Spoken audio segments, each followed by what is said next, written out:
rejuvenecimiento periorbitario y en el rejuvenecimiento peribucal. Ahora bien, empezamos con esta naturalización,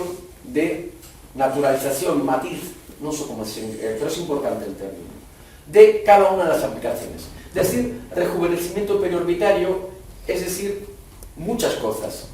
Por eso vamos a ir poco a poco a describir. Vamos a hablar de un dispositivo que trabaja a nivel tisular, es decir, un dispositivo que trabaja desde fuera hacia adentro, desde epidermis hasta lámina basal, sin pasar papila dérmica, pero que a su mismo tiempo, por su carga energética, bioestimula la dermis y provoca efecto. Pero, no obstante lo cual, siempre sigue siendo un dispositivo tisular. ¿Por qué digo tanto de tisular? La composición de un inesthetismo periorbitario o periocular no solamente siempre es tisular. Hay generalmente asociado un componente muscular. La ptosis palpebral de la cola de la ceja tiene una base muscular. Entonces, sería una falta de respeto a la medicina deciros que con un dispositivo tisular voy a poder resolver cualquier inesthetismo de cualquier tipo a nivel periocular. Para ser más preciso, si tenemos que definir en un ejemplo claro la utilidad de un rejuvenecimiento del párpado superior, nos vamos a ceñir estrictamente al pliegue quirúrgico, al párpado móvil, pero nunca a la cola de la ceja. Aquí, en esta parte de aquí, vamos a seguir teniendo la necesidad de complementarlo con toxina botulínica, con hilos, con lo que queráis. Insisto una vez más, es un dispositivo muy interesante donde tiene un range de acción que va de aquí hasta aquí y no de aquí hasta lo que queramos.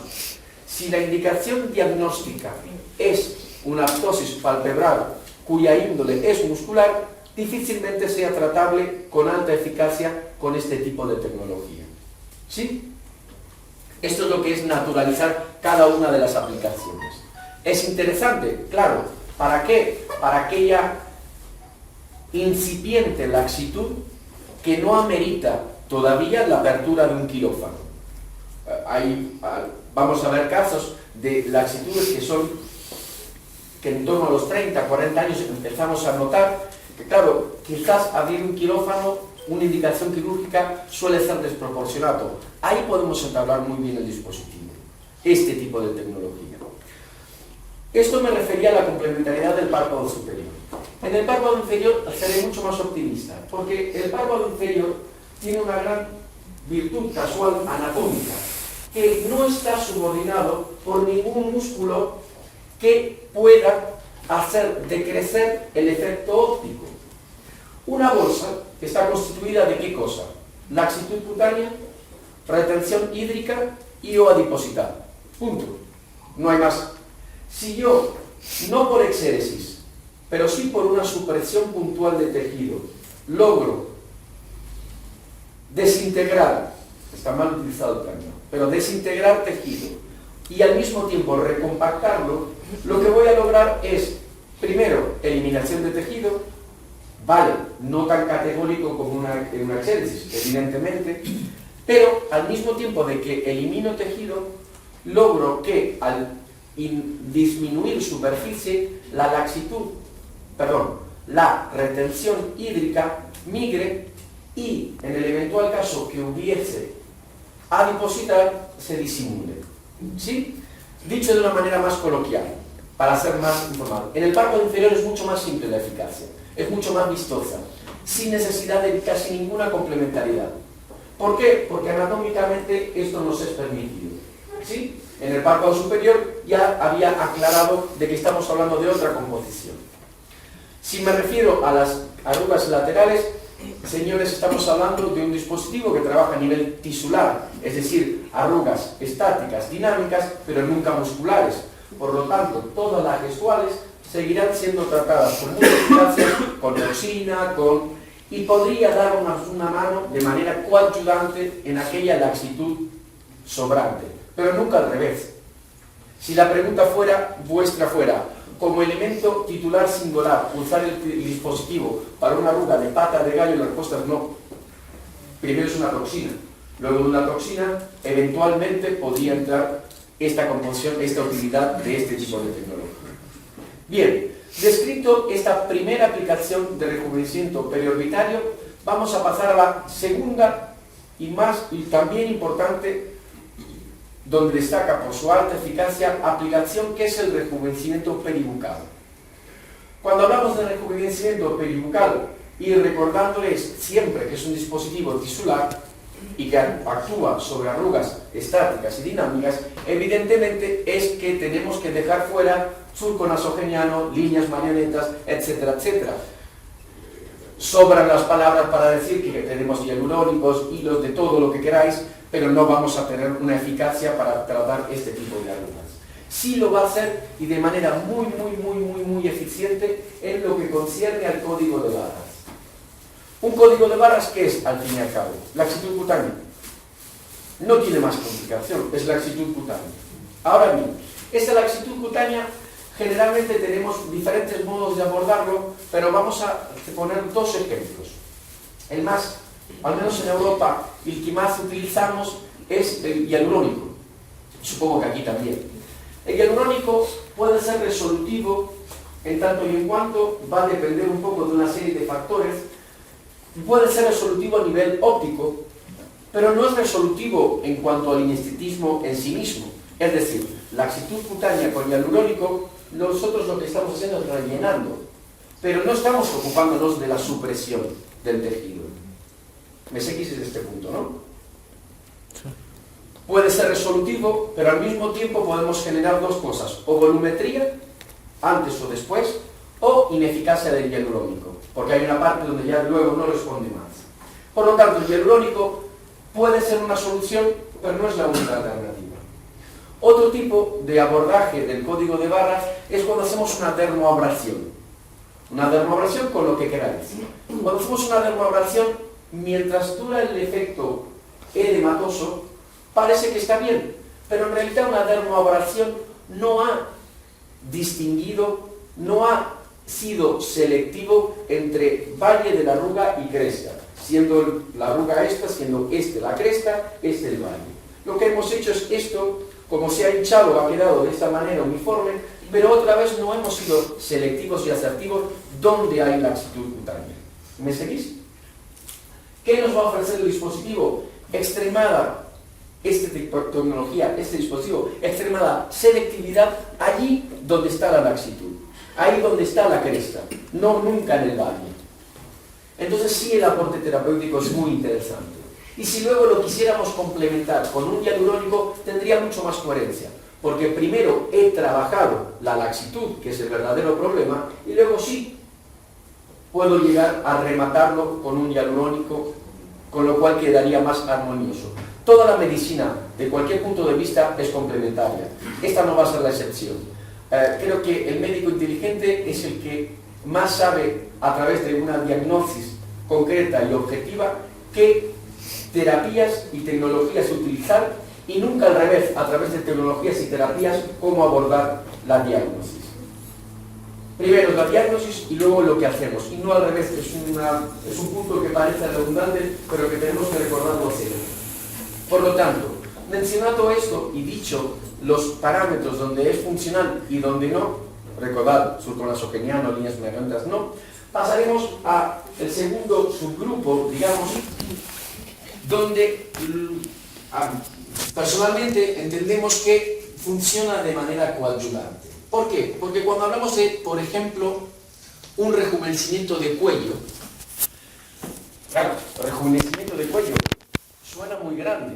Espera, rejuvenecimiento de cuello, generalmente, y espero, primero, con un buen sentido común, hemos tratado la parte adiposa. Posterior a la parte adiposa, hemos tratado toda la parte de sostén muscular. Y en un tercer grado, si todo esto viene cumplido, podríamos eventualmente aplicar un dispositivo tisular para aquello que pudiese quedar, pero nunca al revés.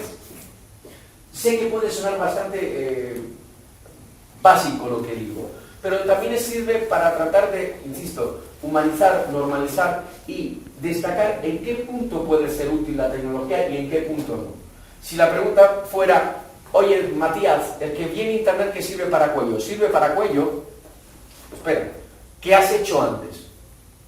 ¿Has tratado esto? ¿Has tratado lo otro? ¿Qué tipo de cuello te queda? ¿Te ha quedado este cuello? Bueno, vale, ahí sí tiene sentido, pero nunca al revés. De la misma manera hablaría de mejillas. Mejillas fundamentalmente es un descubrimiento de la fascia muscular, donde, entre otras cosas, lo primero que personalmente haríamos es sostenerlo mediante hilos, entre otras cosas. Pero una vez que tenemos suplida la parte muscular, tiene entonces sentido que entre la parte tisular, y nunca de otra manera. Por lo tanto, todas las siguientes aplicaciones que pueda decir de rejuvenecimiento siempre entran en un orden coadyuvante de segundo o tercer grado, pero nunca de primer impacto. ¿Sí? Recordad siempre el inicio de mi conferencia. Es un dispositivo tisular, para bien y para mal. Lo que no le podemos pedir es bananas al olmo. Trabaja piel. Si entendemos que en la composición de un estetismo hay grasa, hay músculo, variables varias, y luego piel, y lo sabemos poner en un orden, va a tener sentido. Pero si lo anteponemos, es como un Ferrari en el centro, bueno, no sé si conoce, sí, seguramente sí, el centro de Roma, la calle de Roma, y que vaya a 200 kilómetros por hora. Lo más probable es que ese Ferrari se vaya rompiendo en todos lados, vaya tocando. ¿Es malo la Ferrari?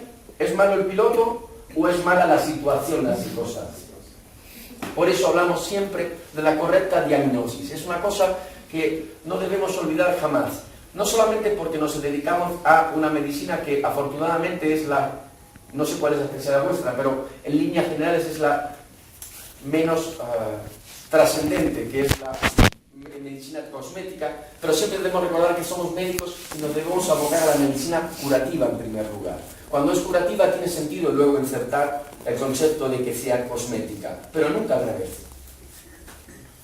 Dicho esto, también hay buenas experiencias con rejuvenecimiento genital femenino, la hipertrofia de labios menores. No os había dicho, pero el dispositivo, al no trabajar con luz, no trabajar con electricidad, no trabajar con radiofrecuencia, puede trabajar en cualquier superficie, siempre de tejido humano. Puede trabajar en pelo, puede trabajar en mucosa, en cartílago. Es muy interesante, porque en lugares comprometidos, como puede ser un santalasma alojado en esta situación, entre cartílago y lagrimal, abordarlo con el dispositivo es francamente muy simple. Dicho esto, la mucosa de una hipertrofia de labios menores, francamente tiene mucha eficacia, entendiéndose que no es un dispositivo que se destaque para ginecoestética, pero sí puede darnos una mano en eso en alguna lección. Luego hay montones de experimentos, como llamo yo, que no quiere ser peyorativo la palabra experimento, pero sí hemos visto diferentes regiones corporales donde los resultados son interesantes, pero que no ameritan ser expuestos, porque pretender una casística de todo ese tipo de tratamientos en una región tan amplia es muy discutible. Soy claro en este punto, ¿no? He visto fotos increíbles de tríceps. Bueno, he visto fotos increíbles de abdomen, que luego veremos. Bueno, vale. Pero insertarlo como una aplicación más, bueno, es cuanto menos imprudente. ¿Sí? ¿Por qué? Porque necesitaríamos de mucha casística para poder argumentarlo. Y sobre todo de un soporte científico. Dicho esto, vamos a pasar al segundo grupo de aplicaciones. El segundo grupo de aplicaciones es un grupo de aplicación muy interesante por lo polivalente, lo multifacético, donde destaca fundamentalmente la eliminación de cualquier neoformación protuyente benigna. Es decir, cualquier lesión, cualquier inestetismo que sea protuberante, cualquier sea su índole vascular, su base vascular, base fibrótica, el dispositivo le da igual. Todo lo va a resolver con muchísima eficacia, pero además de los ademanes, con una cosa muy interesante. Va a ser imposible, o casi imposible, dejar una mancha hipocrómica. Hemos dicho siempre que es un dispositivo que está preparado para no pasar lámina basal, papila dérmica. Por lo tanto, que no va a dañar el melanocito. Entonces, ya ahí hay un aporte interesante. A la pregunta es, doctor, pero yo esto lo hago con el electrobisturí. Sí, yo estoy de acuerdo. Con esta seguridad, La electrobisturí es electricidad y cuanto menos el 80% de nuestro cuerpo es agua. Según qué lesión, en según qué región, bueno, hay otros riesgos. Por lo tanto, yo creo que es muy destacable este aporte que da, además de, no solamente desde el punto de vista de seguridad, sino desde el punto de vista de número. Es decir, cualquier paciente que tenemos en nuestra consulta difícilmente no tenga una formación protuyente benigna. El 80% de nuestra consulta tiene un nevus, un fibroma, un angioma, un punto rubí, un keratosis seborreica y el etcétera que queráis, siempre que protuya. ¿Sí? Y es muy interesante, insisto una vez más, que pueda tratar en cualquier alojamiento del cuerpo y fundamentalmente que nunca pueda dejar una mancha hipocrómica. Siguiendo esto, vamos a hablar de acné activo y acné cicatrizal. Es muy eficaz para el acné activo. ¿Por qué? Porque como va a ser una descarga de energía muy concentrada, pero muy contenida al mismo tiempo, vamos a poder directamente actuar sobre la bacteria, eliminarla y dependiendo de la agresividad del brote, en 3-4 sesiones vamos a encontrar un muy buen resultado, fruto de su energía calorífica controlada. ¿Sí? Para la acné cicatrizal no soy tan optimista. La acné cicatrizal tiene una composición cuanto menos mucho más amplia y no me permite deciros que tiene la misma eficacia que un acné activo. ¿Por qué? Porque aquellos que tengan muchísima profundidad no va a ser resolutivo. Hay cosas mejores. Un Dermapen, por ejemplo, nos puede dar una mano mucho mejor que un dispositivo como este. La tecnología plasma puede ser interesante en aquel cicatriz de acné post-varicela, por ejemplo, cuyo borde es bastante delimitado y escasa profundidad. Ahí sí tendría sentido, pero solo en ese punto. No va a destacar este dispositivo, esta tecnología, por el acné cicatrizal. Insisto, además un modelo puntiforme lo hace muy laborioso. Pero bueno, ya me adentraré sobre eso. Dicho esto, hiper e hipopigmentaciones. Yo no estoy de acuerdo en ninguno de los dos conceptos, pero bueno, tengo que exponerlo porque generalmente hay malos entendidos, hay gente que dice que sirve y no. Yo voy a dar una explicación, espero que coherente y científicamente comprobada de por qué no. ¿Por qué no? Porque una de las cosas que sabemos es que una mancha, un léntigo, lo que sí sabemos todos es que fluctúa en profundidad. Si fluctúa en profundidad, por muchos elementos que tengamos para medir, luz de luz, etcétera, etcétera, o tenemos un arsenal de láseres con diferente longitud de ondas, o un arsenal de IPLs, o un arsenal de peelings. De esta manera uno puede decir que puede quitar manchas, que puede quitar solo de esta manera. Este es el realidad lo que yo pienso. Este dispositivo no va a ser una excepción, va a ser únicamente eficaz en aquella epidermis. Punto. Entonces, ¿lo utilizaría yo para una mancha? Francamente no. No, porque nunca voy a saber la profundidad. Y hay cosas que generalmente son más resolutivas como un IPL que lo abordan de una manera, bueno, por su espectro, amplio espectro, lo abordan de una manera más completa. Las hipopigmentaciones es también una cosa que se dice y que es experimental. Es verdad que al conceder energía podría decirse que hay una reactivación de la melanosintesis y entonces del melanocito, pero francamente lo que habría que hacer es el protocolo al revés, es decir, exponer la parte tratada al sol para que pudiera pigmentar. Pero claro, si la pregunta fuera ¿qué cantidades son?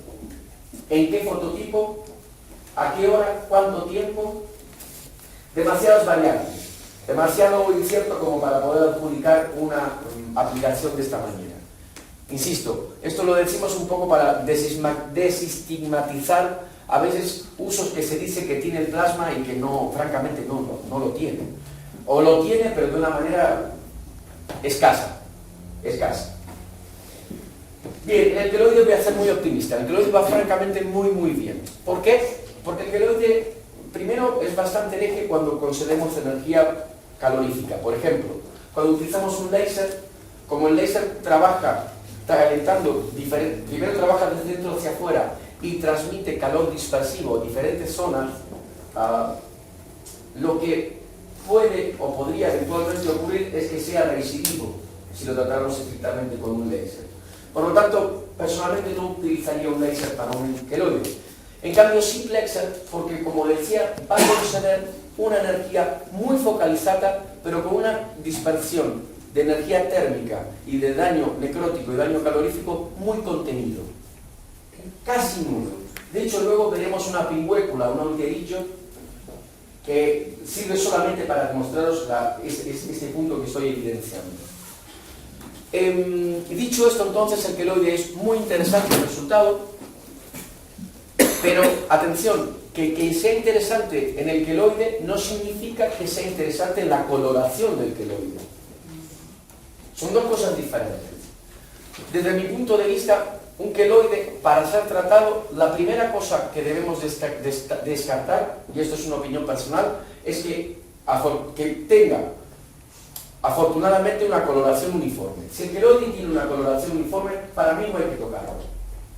¿Por qué? Porque en general una de las cosas más complejas cuando utilizamos cualquier tipo de tecnología es volver al estadio inicial de que esto sea igual que esto, que la coloración sea uniforme. Cualquier erogación de cualquier tipo de energía calorífica en el cuerpo va a suponer cuanto menos un riesgo de hiperpigmentación por fenómeno posedematoso. Por lo tanto, si un queloide tiene una coloración uniforme, personalmente yo no lo tocaría. Si esto no aconteciera, si fuera que el queloide tiene un aspecto eritematoso, ahí sí, sin ningún problema. No podemos hablar absolutamente nunca de que a través de esta estimulación pudiésemos lograr una coloración uniforme. No lo sabemos. Pero sí puede ser eficaz en aquel queloide que ya es eritematoso, que son la gran mayoría. Pero insisto, esto es bajo estos parámetros y con una opinión personal. Todo lo que protuya, el dispositivo lo va a resarcir y lo mejor es que lo va a resarcir sin posibilidad de que sea reincidivo, al menos en este inicialismo. Santalasma. Francamente es el dispositivo que mejor, y la terapia y el abordaje que mejor he visto en mi vida.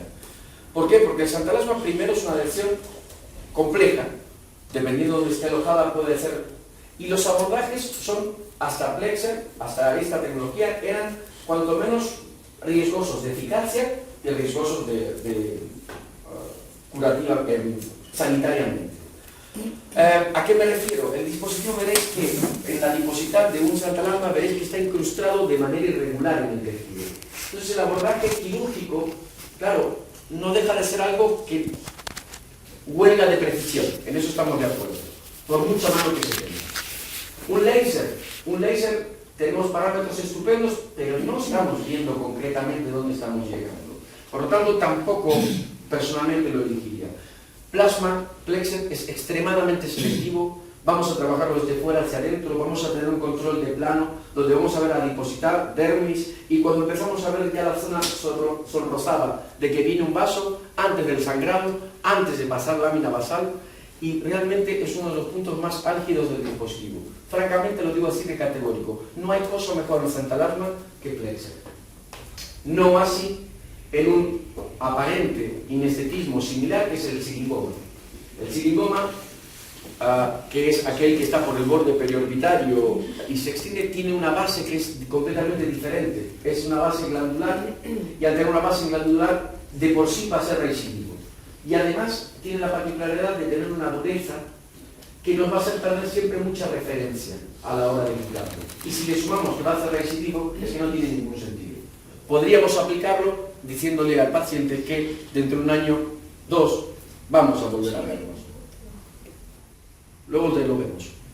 Eu já tirei e não voltou. ¿No volvió? ¡Qué suerte! Jesucristo estaba jugando Ela a tu lado. avisou a mãe. Hablo en líneas generales, sí, hay algunos que pueden concluirse. Genial. Dicho esto, también es interesante para Milius, evidentemente. Remodelación de tatuajes e hiperpigmentaciones. A ver, si la pregunta fuera vuestra, ¿qué cosa, Matías, has visto que sea 100% eficaz para remover tatuajes y que esto quede igual a esto? Les diría ninguna. Ni un Kiko Wave, ni un Switch, ninguno. Puede tratar algunos colores, pero la piel siempre queda un poco mortecina, nunca queda en condiciones. Plexer no va a ser la excepción. Plexer sí nos puede dar este valor agregado de que como no es luz, puede tratar cualquier tipo de pigmento, cualquier tipo de color, pero justamente para hacer tatuaje, el tatuaje tiene que estar alojado en dermis. Si está alojado en dermis, es que ya ha pasado papila dérmica. Si ha pasado papila dérmica y yo quiero llegar a acceder a ese punto, ya voy a dejar una cicatriz, una mancha hipocrómica. Puede compensar eventualmente si la persona quiere retatuarse. Si quiere retatuarse es interesante. Ahora, si la persona quiere eliminarlo, ni PicoSwitch, ni PicoWay, ni Plexer, pero esto es mi opinión, que no os sintáis, si hay una persona que tiene el PicoWay y está contento, bienvenido. Yo no. Sí es interesante, por ejemplo, una micropigmentación. Una micropigmentación advirtiéndole a la paciente que, dependiendo de la profundidad donde esté alojado el pigmento, puede llegar a dejar una hipocrómica, nunca va a tocar el bulbo piloso. El bulbo piloso es mucho más profundo. Entonces una micropigmentación de la ceja francamente va muy bien, sobre todo porque no hay muchas opciones. Un láser no puede trabajar ahí. Y el dispositivo sí. Y luego, si tenemos la confianza y demás, os lo demostraré con autoridad moral. Que uno puede quitarse tatuajes de manera muy poco prudente y que el bulbo piloso vuelve a salir. Es muy interesante. Bueno, los angiomas ya he hablado también de todo lo que tenía que ver con mucosas. En mucosa, inicialmente había dicho sobre la hipertrofia de labios menores, y también hay un agregado que ahí destaca, que es el siliconoma. Él sí no es que trata el siliconoma, no es que trata la sustancia, el producto que haya sido metido, pero sí trata la superficie de la mucosa. Entonces, en el eventual caso de una asimetría, es interesante porque, insisto, al retirar la superficie puede llegar a disimular, a hacer migrar aquella sustancia que está dando un efecto visual negativo. Pero, insisto una vez más, no es un abordaje donde eliminamos el problema del siliconoma de fondo. Bueno, creo que no me olvido nada más. Dicho esto, hasta aquí, va bien lo que está claro para qué sirve. Sí. En ningún momento he hablado de morados, en ningún momento he hablado de sangrados, en ningún momento he hablado... No llegamos a esa instancia. He hablado de un dispositivo que trabaja a nivel tisular, que trata desde fuera hacia adentro la epidermis, no pasa papila dérmica, está preparado para esto. Si quisiéramos, sí puede pasar papila dérmica y puede ir hasta el hueso, pero no está preparado físicamente para ello. Para profundizar más, hay montones de elementos mucho más vastos, como puede ser el electrobisturí. Aquí la virtud de este dispositivo justamente radica en no pasar papila dérmica por un fenómeno físico natural. ¿Sí? Esta es lo que me va a dar introducción a la parte que espero yo pueda transmitir lo mejor que pueda y que vosotros podráis apreciar lo mejor que podáis, porque creo que es la parte más interesante, quizás un poquito la más compleja, donde voy a requerir un poquito más de atención vuestra, pero creo que es el punto más álgido de todo lo que voy a decir hoy. Es el mecanismo de funcionamiento.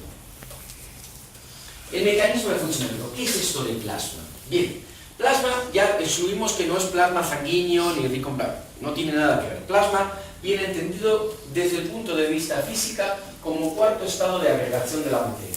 Es decir, la materia se encuentra en 4 estados, al menos hasta hoy, lo que conocemos: estado sólido, gaseoso, líquido, y está este cuarto estado, plasmático, que nos daría para hablar durante 8 horas, pero vamos a ceñirnos a lo que interesa en medicina. Este cuarto estado, que sería un gas fluidificado, un gas que no termina de ser gas, pero que tampoco es vapor, está mucho más presente en la vida cotidiana de lo que realmente percibimos, pero vamos a ceñirnos en un ejemplo muy concreto, muy banal, pero que nos va a ayudar perfectamente a entender la base de lo que es esta tecnología.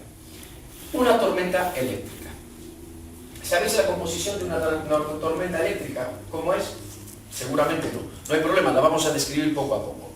La primera cosa para decir que una tormenta no necesariamente es eléctrica. Hay tormentas que tienen rayos, hay tormentas que sí. ¿Por qué hay tormentas que tienen rayos y tormentas que sí y que no?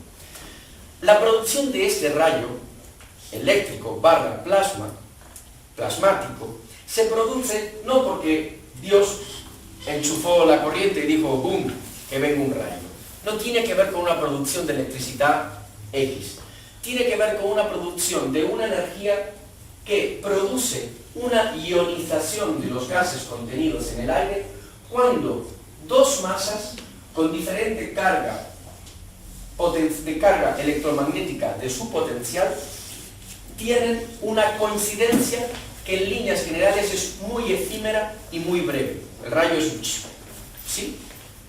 Vuelvo a decir, un rayo se compone de una ionización de los gases contenidos en el aire, de nitrógeno, el 79% del aire es nitrógeno fundamentalmente, y que naturalmente se produce entre una masa, las nubes, que tienen una carga electromagnética en su potencial que vamos a definir como X, y que va a encontrar conductibilidad,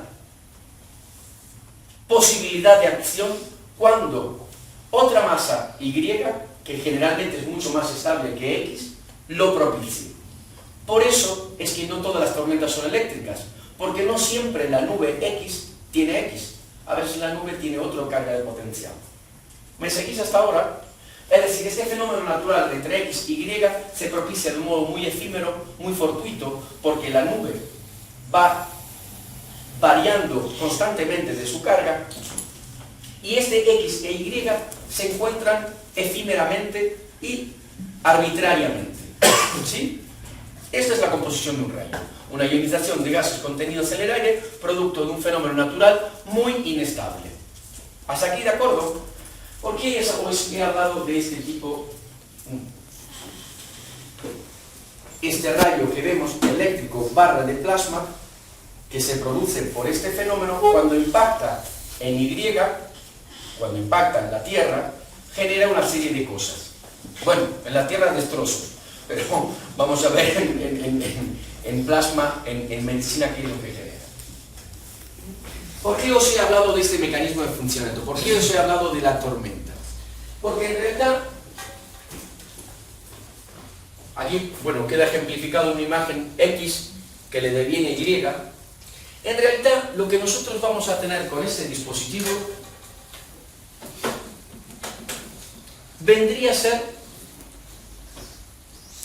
una regulación estable, permanente y continua de una onda donde está regulado a través de muchos estudios histológicos y muchos estudios de ingeniería médica para que la tensión y la frecuencia eroguen siempre una onda estable, permanente, que denominaremos X. Sería como tener una nube en permanente estado de poder ionizar los gases contenidos en el aire. ¿Sí? ¿Cuál es la gran virtud de que tiene esto? Que está regulado perfectamente para que erogue X y que solamente al tocar un botón lo esté haciendo continuamente, de manera estable. Si yo tuviera cualquier tipo de regulación de parámetros, numeritos, punteras y demás, ya lo que erogaría ya no sería entonces X. Podría ser J, P, R, T, lo que quisierais. Pero a mí lo que va a interesar es que solamente pueda erogar X para que cuando se aproxime a lo que estuvo preparado, que es para que solamente pueda ionizar los gases en el aire, que es cuando se aproxima Y. Es decir, lo que estamos haciendo es la recreación artificial, la recreación natural de un fenómeno que lo estamos introduciendo de manera artificial. X va a funcionar únicamente cuando se le aproxime Y. Tejido vivo, humano. ¿Qué cosa ocurre si en esta onda regulada en tensión y frecuencia, que está preparada para medicina, le anteponemos otra masa con otra carga electromagnética, P, J? No funciona. No funciona. Y no funcionará nunca. De hecho, si hacemos, no sé si haremos práctica con animales hoy aquí, pero veríais que con tejido animal muerto funciona irregularísimamente. ¿Por qué? Porque independientemente de que en apariencia es otro tejido, y además muerto. Por lo tanto, si lo diría de un modo coloquial, el secreto de la Coca-Cola, aquí lo más importante, fue haber logrado que tensión y frecuencia solamente reactive esta ionización de los gases contenidos en el aire cuando se le aproxima Y. Y punto. Y basta. Y Madonna, ¿cuánto es esto? ¿Cuánto es esto? ¿Por qué?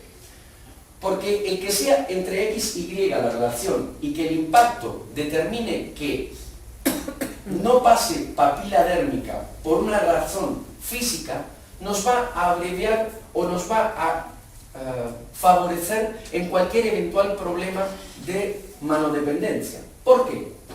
Porque entre la relación X e Y le deviene el lugar de impacto del queratinocito. Cuando impacta ese rayo de microplasma en el queratinocito, ese queratinocito le suceden tres cosas. ¿Sí? El queratinocito, que tenía una carga electromagnética Y, al impactar este rayo de microplasma, esta descarga energética, lo que va a hacer es perder su condición inicial de Y.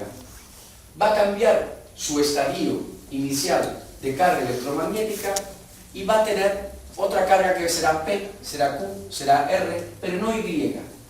Es decir, que el mismo fenómeno que se produjo entre X y Y producirá un residuo que luego afectará, inhibirá la conductibilidad perpendicular. ¿Por qué? Por un fenómeno físico. Porque en el punto de disparo ya no tengo más Y, tengo otra carga electromagnética. Que inhiba, que persuada, no significa que anule. ¿Sí? Pero esa es la base por la cual podemos afirmar de que no pasamos papila dérmica. Porque es un fenómeno físico. ¿Sí?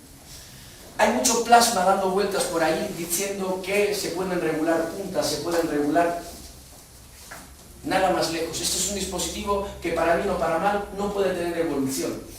No puede tener evolución porque lo que va siempre a interesar es que hay una relación entre X e Y. Y si quisiera otro parámetro para mayor profundidad, me diréis vosotros cuál es el beneficio terapéutico respecto a un electrobisturí. Ninguno. Aquí lo único que va a importar es que X y Y me dé la seguridad y la estabilidad de que siempre va a impactar en ese plano y que no va a profundizar más del estadio que había mencionado anteriormente. ¿Por qué? Por un fenómeno, insisto, natural. Me seguís en este punto, ¿verdad? Es quizás lo más interesante. Bien, había hablado que suceden tres cosas en este queratinocito. La primera y principal, lo he descrito recientemente, que refiere a su cambio de estadio y por lo tanto, al cambiar su estadio, su seguridad. Sé que cuando trabajo cualquier reacción, en esa carbonilla, en ese residuo, no voy a poder penetrar más. Ponerme comillas, no si ejecutamos buena praxis. Que persuada no significa que anula. Entonces, seguridad a la hora de tratar una lesión propio del residuo que propicia. Número 2. Hay un efecto que se llama sublimación. Sublimación es pasar la materia de estado sólido a gaseoso sin pasar por estado líquido. Si lo tuviéramos que decir de modo coloquial, es una desintegración de tejido. ¿Sí?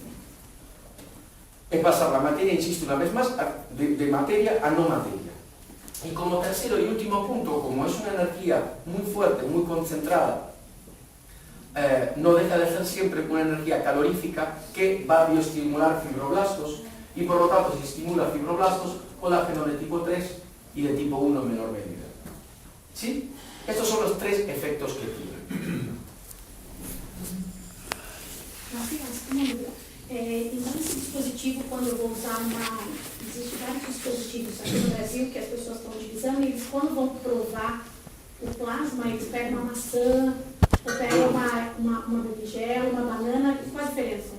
Bueno, yo creo que, espero que apreciéis la buena voluntad que hay de transmitir un concepto médico y no estrictamente comercial, independientemente de que uno está haciendo un acto comercial implícitamente en la proposición. Yo creo que huelgan las palabras a la hora de decir, estoy definiendo perfectamente que es un fenómeno físico natural de esta manera. Cuando vemos estas pruebas con manzanas, yo francamente cuando veo no lo veo serio, no lo veo profesional, no lo veo científicamente correcto, pero partiendo del optimismo de que pudiesen ser plasma, cuanto menos el mero hecho de poder regularlo, a mí personalmente me transmitiría incertidumbre. Esto de no pasar papila dérmica, si depende de mí, si depende de lo que regulo, todas las verrugas, porque también hay unos que tienen programas, todas las verrugas se comportan iguales. Las que son peliculosas de aquí son iguales que la base fibrótica, ¿qué sentido tiene programar algo que es de sentido común? Y además queda en evidencia algo más claro en este tipo de, llamémosle, de fraude de dispositivo, que si actúa bajo cualquier otra superficie y optimistamente creyendo que es plasma, digo, ve, entonces hasta dónde, qué seguridad voy a tener, desde dónde voy a llegar. ¿Sí? De todas formas, para entrar en este apartado, a mí me gusta entrar desde un punto de vista más legalista, con más contenido y científico. Nosotros, cuando concluya la conferencia, veréis que somos los únicos, primero somos quienes introdujimos esta tecnología en medicina. Segundo, somos los únicos que tenemos ininterrumpidamente estudios histológicos que avalan esto desde 2011 hasta 2019, ininterrumpidamente abordándolo de diferentes especialidades. Son pocas las marcas, lo digo con humildad, ¿no? sin ser peyorativo, bueno, lo digo de corazón, no son muchas las marcas realmente que exponen públicamente sus estudios histológicos, y mucho menos que los tengan, independientemente del CE medical y demás. Bien sabéis el fraude que hay en la industria, pero poder decir que hay esos estudios histológicos que lo avalan, bueno, es un elemento diferenciador muy grande, fundamentalmente que destaca por sobre todo. Y luego os invito siempre al sentido común. Si hay alguien que trata desde un dispositivo, una manzana, es que, bueno, para mí profesionalmente no tiene poca cosa más que agregar. Ambiente, bueno, la rabia. Luego hay parte documental, si queréis os muestro que los registros sanitarios, pero bien, un fantástico plasma. Nos habíamos quedado en XY, el residuo era W, el queratinocito era sublimado, el queratinocito nos persuadía la conductividad, pero no la anulamos. ¿Sí? Pregunta retórica. Bueno, pero entonces esto trabaja tan superficialmente, ¿cómo es que va a hacer algún estímulo a la dermis? Porque si no estimula la dermis, ¿cómo es que? Yo no he dicho que no estimule con ese impacto calorífico. Lo que digo es que es extremadamente selectivo y que la dispersión de daños caloríficos es completamente controlado. De aquí, de que hay una estimulación térmica sin pasar el estadio de la vacuidad térmica. ¿Sí? ¿Lo dije muy rápido? Pero digo que... Perfecto, fantástico. Lo digo más que ponemos decía que un dispositivo que actúe a nivel epidérmico y que no pase papila dérmica en su acción no significa que la energía que conlleva no estimule, por mucho que sea selectivo y controlado el calor, no estimule la dermis. Sí lo estimula, si no, no podría producir ningún cambio. ¿Sí? Si uno le dice esto actúa a nivel epidérmico y punto, la respuesta sería entonces no actúa. Sí actúa por este calor selectivo controlado. Doctor, entonces necesario la parte de la inflamación es necesario. Claro que sí, caballero, a eso va a llegar. Entonces corticoide terapia Este es un buen no se puede. Este es un buen. Claro. Ya es un doctor de casa. Claro. Sí, de hecho, cuando lleguemos a los efectos secundarios no deseados, entre ellos está que en la parte periorbitaria, cuando hacemos el tratamiento, la persona queda una semana como Rocky Balboa. Sí. Así de claro. La parte periorbitaria edematiza e inflama un montón. Y a la pregunta que ya el gran compañero se antepuso, no podemos hacer nada para inhibir lo que queremos producir, que es justamente inflamación. Si no, todo el proceso de regeneración cutánea lo estamos... Sí, doutor. Você falou que estimula a derme, né? O calor gerado. Até que parte da derme você preferiria? Derme reticular superior, média ou inferior? Depende de qué tengamos delante, depende de la edad, de la capacidad retráctil. Es una pregunta, nosotros los médicos caprichosamente hemos decidido llamar epi, dermis e hipo. Pero francamente esto en escote, en la parte de aquí, tienen sutilezas y grosores completamente. Entonces la respuesta que le daría profesionalmente es depende de qué lugar. Depende. personalmente, Nessas áreas mais comuns. las áreas más comunes en las describí con alta eficacia. No me metería, por ejemplo, en el escote. No me metería en la parte superior de las manos. ¿Por qué? Porque ahí mantener el concepto de no pasar papila dérmica es complejo. El grosor de la piel uno puede individuar, evaluar a grosso modo hasta dónde y por un efecto físico cuál es la resultante. Pero no hay ningún elemento de medición exacto, ni siquiera un láser, que pueda definir si va a entrar, porque va a depender, insisto, hasta del género. No es lo mismo el grosor de la piel de un hombre que de una mujer. No es lo mismo el grosor de lo que es la palma de la mano de lo que es el pie, el glúteo, el párpado. Mas, Lamento no poder responderle con... não, claro, mas, por exemplo, na regeneração, né, não usar aqui na mão, mas usar mais no rosto, tem a ver também com o número de unidade de pilosebáceas por centímetro quadrado? No, se lo voy a comentar luego de una manera categórica y contundente, con un efecto... Ahora no, porque es un poco desprolijo hacerlo. Pero cuando concluyamos y estemos en un ámbito un poco más informal, se lo voy a mostrar personalmente cómo podemos hacer hasta una mancha hipocrómica, pero no vamos a dañar el globo piloso. Te lo digo por experiencia propia. Y lo va a poder usted ver con fotos y me va a ver a mí. Color de la piel. Color de la piel, ahí vamos a llegar. Lógicamente cambia. Negra. Riesgo de hiperpigmentación. ¿Usted me habla de fototipos o me habla de fototipos? En tal caso, luego, eventualmente, a partir de un fototipo 3, hablaremos de tratar la piel de manera profiláctica para inhibir melanina 10 días, 15 días antes del tratamiento. Pero ya voy a llegar a esa parte, ya llego, está metida en la presentación. Estáis haciendo preguntas muy complejas para la viernes a la mañana. Bien, vamos ahora a otra parte. Segunda parte. Fenómeno.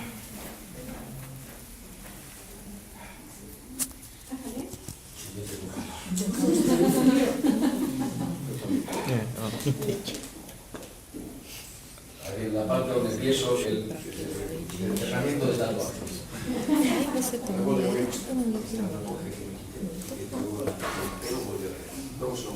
No es tampoco de las cosas que más me estimulan, pero...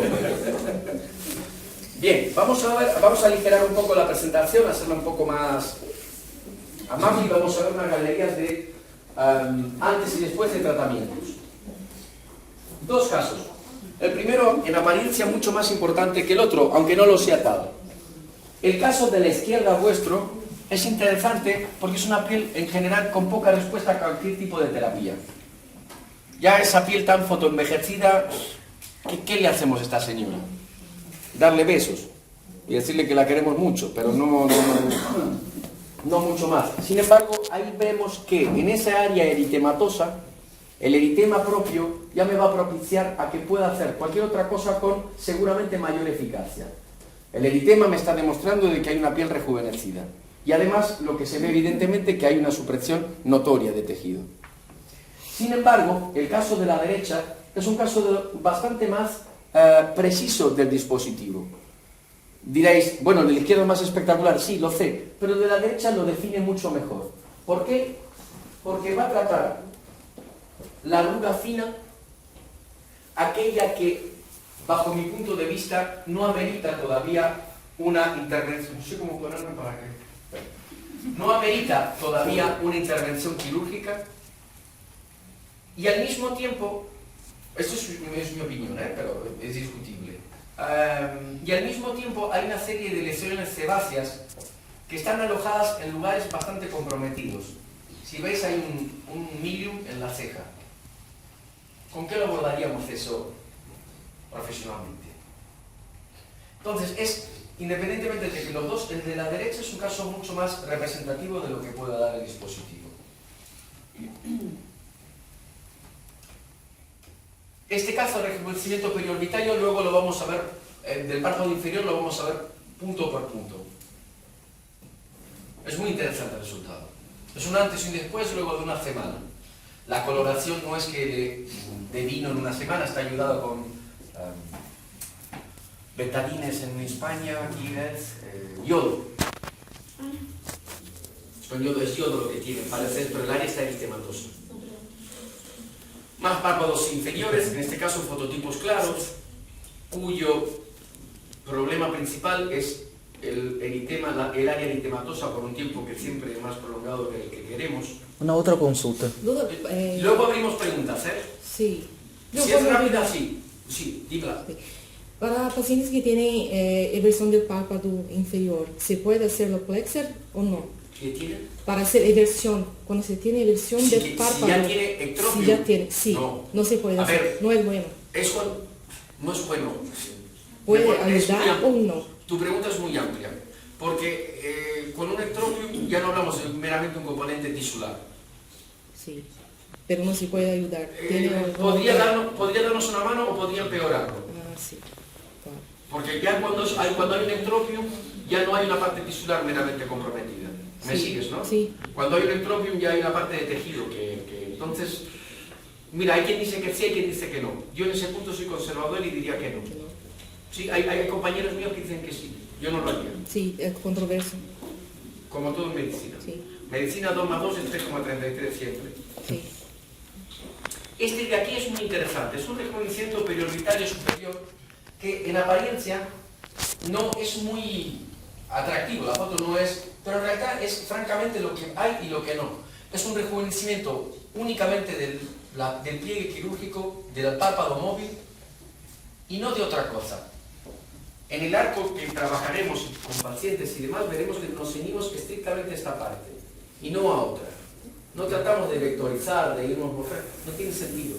Una falta de respeto a la anatomía, tratar de vectorizar y que desde una parte tisular querramos tensar algo que se tensa con lo anteriormente mencionado. Entonces, por poco espectacular que sea la foto, sí es muy ilustrativa de lo que hace el dispositivo. Pliegue quirúrgico, párpado móvil.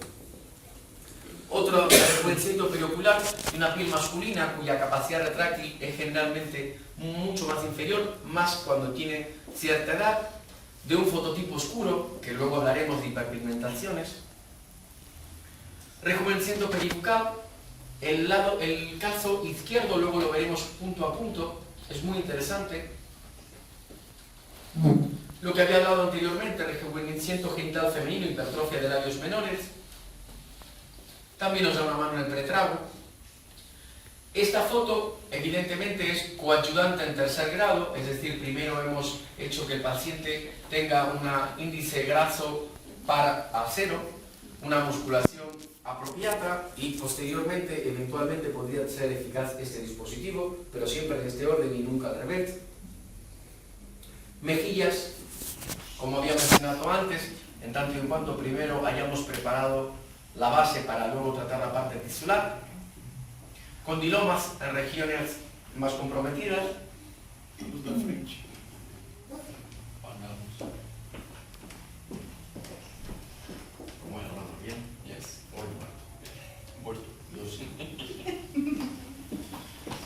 Aquí tenemos la dermatosis papulosa nida, que en realidad es una lección que es conocida porque la tenía o la tiene Morgan Freeman. Morgan Freeman, el actor, lo habéis visto que tiene... ¿Qué pasa? Morgan Freeman era un tacaño, un avaro que no se la quitaba. No, es que Morgan Freeman no había la tecnología para que pudiese ser tratada. No podía ser tratada con láser meramente. Entonces, no es tan espectacular, pero sí interesante en la complejidad y en lo que demuestra la capacidad de este tipo de tecnología. A la pregunta de si es ablativo o no ablativo. La respuesta es, está preparado para no serlo. Pero si yo retiro la costra y vuelvo a incidir, retiro la costra y vuelvo a incidir, siempre voy a volver a tener X, Y, X, Y y así. Está preparado para no ser ablativo, pero puede serlo, como lo veis en la foto. Un ultericho, una pingüécola, que no es una lesión muy afín en medicina estética y en medicina dermatológica, pero sí es interesante para demostrar que si trata estetismo en esta superficie de inestetismo, imaginaros la casi nula dispersión de daño necrótico y de daño térmico. Si no, no lo estaríamos mostrando orgullosamente. Queloides, miliums, lesiones sebáceas, más neoformaciones, acné activo cicatrizal, más acné cicatrizal, la reducción de mucosa que decía del siliconoma. El caso de la izquierda es mío, Oscar, a mí me gusta mucho, porque demuestra lo que puede y lo que no puede. El santalasma, mi favorito, más keratosis, nevus, lesiones en mucosa, Y volvemos ahora a la presentación.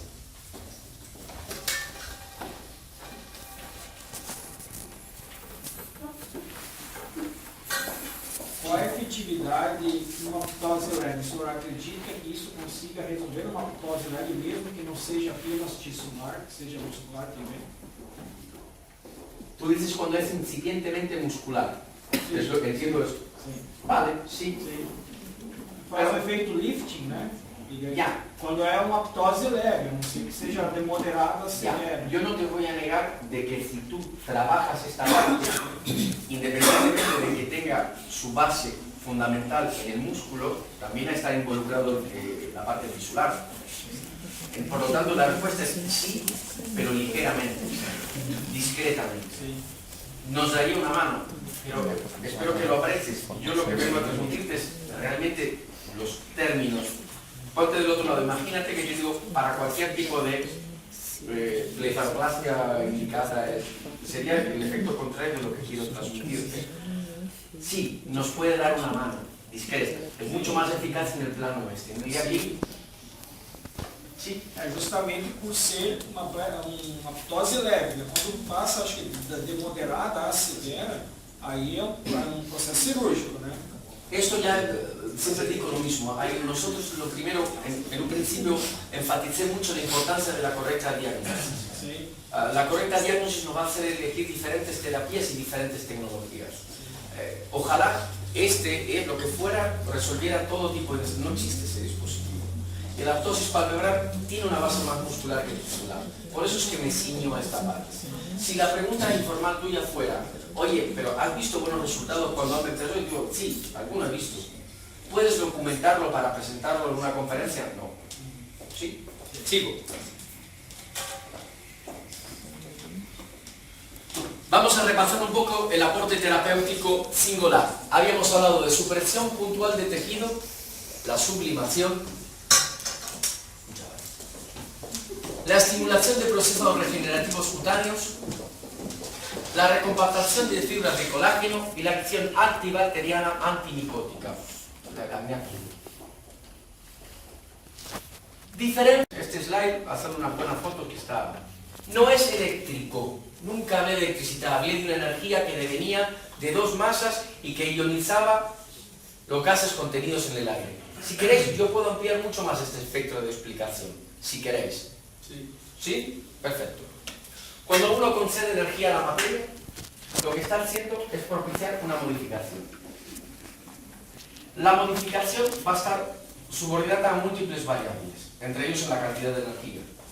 Cuando uno concede una energía a la materia, esta materia va a hacer que el átomo, el electrón, en su parte del átomo, tenga de por sí una tendencia a dividirse y entonces a pasar de un orbital inferior a un otro superior. Por lo tanto, la modificación básica, estoy hablando de física cuántica en 5 minutos, pero la modificación básica de la concesión de energía es lo que argumenta esta modificación luego de la carga electromagnética de la superficie. Entendi. Então, pela explicação, seria uma oxidação da pele, por geração de radicais livres. Sí, Seria isso? sí, Uma con más geração veces. intensa de radiação. Sí, sí, sí. Este tipo de explicaciones generalmente la omito, pero sí la propongo, justo porque a veces es un poco tediosa, a veces nos exige en física, pero sí, espero haber satisfecho tu pregunta. No es eléctrico, por lo tanto, no es modulable, ni diferentes puntas, ni regulación de parámetros. La onda de Plexer es definida con parámetros fijos de tensión y frecuencia para generar un fenómeno físico estable que permite interactuar solo hasta papila dérmica. Variar parámetros afecta la estabilidad del plasma y por ende la penetración y entonces la seguridad o la eficacia. Es un generador artificial de un fenómeno natural. Recrearlo y además rendirlo estable es el punto más álgido de esta tecnología. Vamos a analizar el caso de esta paciente. Ese es el estadio inicial. Esto es el día después. De hecho, esta paciente no edematiza demasiado, no inflama del todo. suele ser bastante más grosero. Cuando hablo de Rocky Balboa va a depender de la retención hídrica y demás, pero realmente se inflama mucho, la área periorbitaria mucho. Esto acontece al quinto día. Hasta el tercer día la fase de inflamación edema va en aumento y a partir del tercero empieza a remitir. En el quinto, sexto empezamos a ver que estas costras, fruto de esta supresión puntual de la sublimación, empieza a tener una sequedad que propicia su caída, a menos de que ya haya cursado todos los efectos en el momento de la ejecución del tratamiento.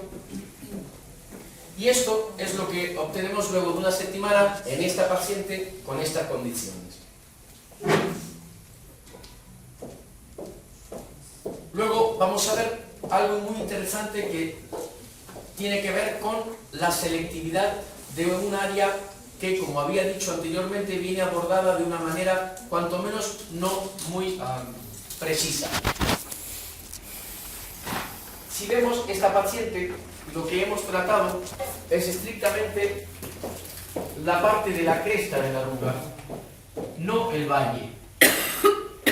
¿Me seguís?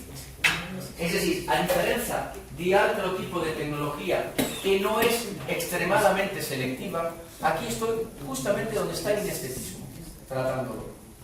De manera puntiforme, esto lo heredamos del láser.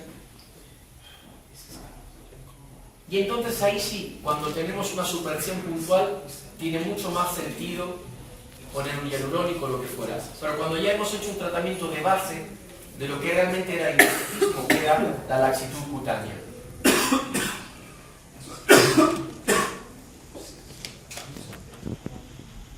El antes y el después. Bien, vamos a hablar ahora un poco de la expectativa del paciente. Es importante hablar de que es un dispositivo que, como cualquier terapia, no hace milagros, sino que mejora. Ante la pregunta, bueno, pero esto quita arrugas, doctor, mejora, siempre mejora. Son palabras que parecerán un capricho lingüístico, pero que en realidad tienen una relevancia en la expectativa. Porque a veces el paciente viene con una idea desmesurada de su propósito y nosotros no podemos cumplir sobre esa expectativa. Entonces, este dispositivo que no destaca por ser categórico es menester decir que va a mejorar, pero ¿quién lo sabe si va a quitar? Quitar es, me permito decir, es una palabra demasiado mayúscula, al menos en medicina estética. La correcta comunicación se desprende natural de este tipo de diálogo y la prudencia a la hora de hablar de la eficacia del resultado. ¿Sí? Sobre todo cuántas sesiones, en cuánto tiempo vuelvo a tener la piel de un color, una uniformidad en la coloración. Son todas preguntas que ninguno puede responder con certeza. Vuelvo al mismo concepto. En medicina 2 más 2 es siempre 3,33. Y lograr la uniformidad de una coloración va a depender de múltiples factores. Entonces, este tipo de cosas creo que es muy importante desde cualquier punto de vista, pero fundamentalmente desde aquel ético-moral, manifestarlo en el momento concreto. Los límites lo había hablado anteriormente, estamos hablando siempre de arrugas estáticas y dinámicas, nunca de arrugas musculares. Puede darnos una mano, que era lo que agregaba el compañero, pero que nos dé una mano discreta no amerita que sea presentado como, por ejemplo, si la pregunta fuera ¿para el entrecejo es útil? La respuesta es no. Para el entrecejo primero haré toxina, inhibo el músculo y luego eventualmente. Esto he hablado, es redundante que lo diga, la sinergia y la complementariedad con diferentes tipos de otras cosas que generalmente utilizamos. Este slide tiene sentido a la pregunta eventual que surgiera de, bueno, vale, pero si hago esto, ¿qué? ¿No voy a dejar de poner hialurónico? No, sí, espera, sí, pero de una manera más ordenada, en el correcto plano cuando lo amerite y no cuando sea de primer impacto, entre otras cosas. Anestesias, pros y contras de las inyectables o las tópicas. Nos vamos a servir de las dos, sabiendo que las dos tienen pros y contras. Por ejemplo, en una lección haremos una inyectable seguramente, lidocaína al 2%, y tendrá como pro, evidentemente, la eficacia de la inhibición de cualquier sintomatología dolorífica. Pero, evidentemente, que al mismo tiempo, con poca experiencia, luego con más diferente. Al mismo tiempo, lo que podemos llegar a producir es una pérdida de las referencias de lo que estamos haciendo. Entonces, sí, luego con experiencia es muy simple, pero hay que advertir que no siempre es resolutiva la inyectable. Amén de que en la parte periorbitaria, yo he trabajado con muchos oculoplásticos, he tenido la fortuna de ver gente realmente muy buena en su profesión y he visto muy pocos que puedan realmente inhibir lo que es el borde, sobre todo el párpado superior. Aquí por la escotadura pasan 4 nervios. De esos 4 nervios, para dormir el párpado es uno de esos 4. Anatómicamente somos todos diferentes. Y lo que yo he visto mayoritariamente es gente que duerme la frente, la nariz, eventualmente un poco el párpado. No he visto realmente ineficiencia. Cuando hacen bloqueos, tampoco veo que el paciente sea muy conforme. Entonces ahí, en el párpado superior, generalmente nos servimos de tópica, que, a diferencia de una inyectable, su sensación de disconformidad está más presente. Hay un tiempo limitado en el cual hay que trabajar, luego decrece su propiedad anestésica y evidentemente el paciente acusa dolor, por lo tanto nos sirve para dar una mano, pero francamente no hay una solución definitiva, al menos para este tipo de inestetismo. En el párpado inferior podríamos hacer una troncular interesante para todo lo que tenga que ver el borde periorbitario interno, pero para la parte periférica del borde periorbitario no llegaríamos. Por lo tanto, volvemos al concepto. Pros y contras. Las dos nos hacen bien, pero las dos se tienen que complementar. Un párpado inferior, para situar un ejemplo, yo lo abordo primero con una troncular y luego con tópica. Un párpado superior, estoy muy atento al tiempo de la anestesia. La anestesia tiene un punto más álgido, la que nosotros en España usábamos, que va del minuto 25 al 32, y ahí es donde tengo que actuar a la mayor celeridad posible, ni antes ni después. Y la respuesta a la pregunta de cómo queda justa. El paciente no se despierta, no se levanta diciendo, gracias doctor, no he sentido nada. No, siempre. En los inestetismos, en las lecciones, es muy simple. Luego hay un par de tips, hay un par de secretos muy simples para no pasarse, que es ante la duda, aunque tengamos ruguez, aunque tengamos todavía espesor, ante la duda quedemos con la duda y en tal caso retocamos al mes, porque podemos volver a tocar la piel a un mes a tiempo de revitalización en el área tratada. Estoy hablando muy rápido. ¿Me seguís en este punto? Si tengo una duda cuando hago una lesión sobre la profundidad, hasta dónde seguir, porque pierdo referencia por tener edematizada el área, dependiendo de la superficialidad que pongamos o no la anestesia, creo prudente al máximo volver a retocar el área, si nos hemos quedado un poco cortos, al mes, que es cuando teóricamente podemos volver a actuar sobre el mismo punto, al menos con plasma. ¿Sí? Personalmente a mí no me gusta el mes, a mí me gusta cuando ya la piel ha pasado el tiempo eritematoso y ya se ha regenerado, pero teóricamente podemos ya tocar en ese punto. Remover o no la costra, veréis que hay el producto de lo que acontece en este fenómeno es una costra de tejido sublimado, de residuo carbonioso, y en muchos casos se ve en internet que esta costra viene removida. Si viene removida por una gasa, y esta gasa tendrá las propiedades que tendrá, pero es dermoabrasiva. Y si el dispositivo está preparado para no pasar papila dérmica, con una gasa, este concepto podemos tirarlo por la ventana. Por lo tanto, solamente ameritará remover la costra cuando una lesión sea un santalasma, donde la lesión propia lo exige. Solo será interesante remover costra cuando la lesión excrete y querramos tener mayor conductibilidad, pero solo en esos casos y ya. No os guiéis por lo que se ve por internet, porque se ve un efecto muy espectacular, pero en realidad nada se sabe de luego de lo recidivo que puede requerir ser y del daño justamente por el efecto colateral que tiene una gasa. De esto habíamos hablado un poco, ahora sí, compañero, vamos a hablar bastante más. Riesgo de hiperpigmentación, claro que sí. Cualquier dispositivo que erogue calor, que inflame, que dematice, está sujeto a tener un riesgo de hiperpigmentación por fenómeno posedematoso. Ahora bien, existen hiperpigmentaciones que en función de la tecnología que utilicemos tendrán mayor o menor gravedad. Por ejemplo, una hiperpigmentación con un láser, un CO2 trabaja de manera muy interna. Poder resarcirlo sin pasar lámina basal es muy complejo. Es una hiperpigmentación cuanto menos más comprometida. En el caso de un generador de plasma, como Plexer, una hiperpigmentación que no pasa lámina basal, que no pasa papila elástica, ¿es realmente un riesgo importante? Respuesta, no. ¿Por qué no? Porque si no estoy en este estadio con ácido acelaico, ácido cújico, vitamina K y un sinfín de etcéteras, podemos abordarla de una manera fácil, que no es lo mismo decir rápida. Sí, ahí es una distinción importante. Sí fácil, sí sabemos que se va a subsanar, pero no significa que rápida. Las variables múltiples, me he solamente enfatizado la parte del fenómeno posedematoso, pero está también la de exposición solar. Ni hablar de fototipos más comprometidos, con tendencia a pigmentar, 4, 5, etcétera, etcétera. Generalmente lo que nosotros impartimos es siempre un tratamiento profiláctico previo, que en función del país varía, pero más o menos todos estamos en la misma sintonía. Digo en función del país porque no es lo mismo los fototipos de un noruego, de un sueco y sus cuidados que los que hay aquí más latinos.